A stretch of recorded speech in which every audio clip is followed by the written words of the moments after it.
नमस्कार मित्रमैत्रिणींनो, आज आपण पाहणार आहोत आषाढी एकादशीसाठी अगदी चविष्ट आणि त्याचबरोबर बनवायला सोपे असे साबुदाण्याचे आप्पे।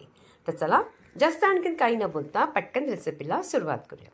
सगळ्यात अगोदर आपण एखादा तवा घ्यायचा, त्याच्यावरती साबुदाणे 1 वाटी भाजून घ्यायचे। अगदी मंद आचेवर हलकेसे भाजायचे, जास्त असे नाही। हलके भाजले गेले की ह्याला काढून थंड करून घेऊया। त्याचबरोबर इथे मी घेतले 1 वाटी शेंगदाणे, ते सुद्धा हलकेसे भाजायचे। जेव्हा साली निघू लागला की तेही आपले शेंगदाणे भाजले गेले तेही काढायचे।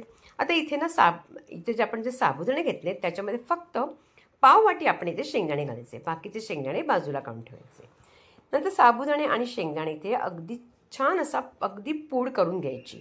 छान असा पूड करून घेतले, वाटून घेतले। नंतर ते एखाद्या चाळणी घेऊन त्याच्यामध्ये चाळून घ्यायचे। त्याच्यामध्ये एखादा कुठला कण राहिला असेल तर साबुदाणे किंवा शेंगदाण्याचा तो निघून जातो। आता अशा पद्धतीने, कारण का ह्याचं ना तुम्ही पराठे सुद्धा बनवू शकतात या मिश्रणाचं।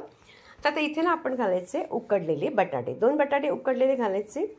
उकडलेले बटाटे घातल्यानंतर जे तुम्ही मीठ वापरता उपवासासाठी मग ते इथे वापरायचे। त्याचबरोबर इथे आपण थोडासा कढीपत्ता अगदी लांबसर किंवा कसाही कापा तो ह्याच्यामध्ये घालायचा।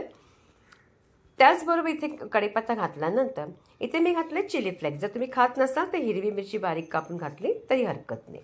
नंतर इथे घालायचे आपण कोथिंबीर। कोथिंबीर खात असाल तर घालू शकता, नाही घातलं तरी चालेल। आता हे मिश्रण अगदी व्यवस्थित मिक्स करून घ्यायचं।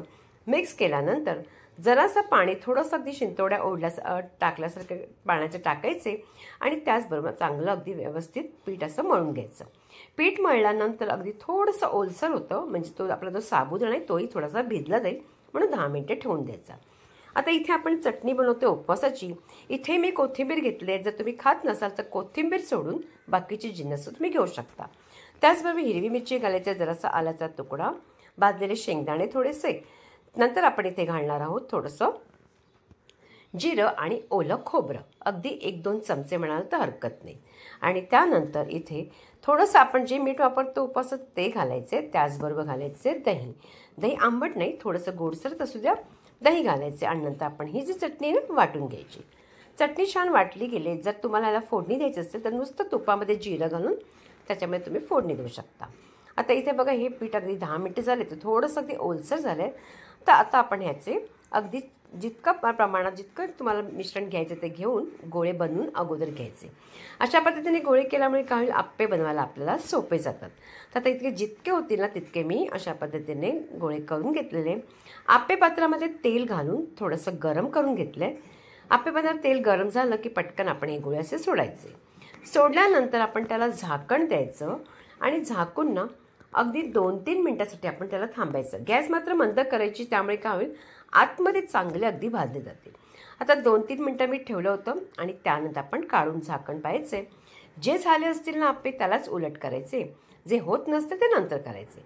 हे जे मधोमध असतात ना ते पटकन होतात आणि जे आजूबाजूचे असतात ना ते पटकन होत नाही, म्हणून त्याला थोडासा वेळ द्यायचा। ते बाकीचे झाले नाहीत तर मी 2 मिनिटानंतर पुन्हा करीन। तर बघा पुन्हा ते झालेले आहेत आणि असं उलट पुलट केल्यानंतर व्यवस्थित अगदी रंग सुरेख आला आणि आप्पे छान असे आपले आतपर्यंत भाजले गेले। आप्पे छान आपले रेडी झालेले आहेत, तर आपण त्याला एका ताटात काढूया। तर आप्पे ठेवलेत आणि त्याचबरोबर चटणी अगदी मस्त बनतात आणि साधी सोपी रेसिपी आहे, म्हणजे तुम्ही कधी उपवासात अशा पद्धतीने बनवून खाऊ शकतात। खायलाही खुसखुशीत लागतात आणि चवीला पण छान लागतात।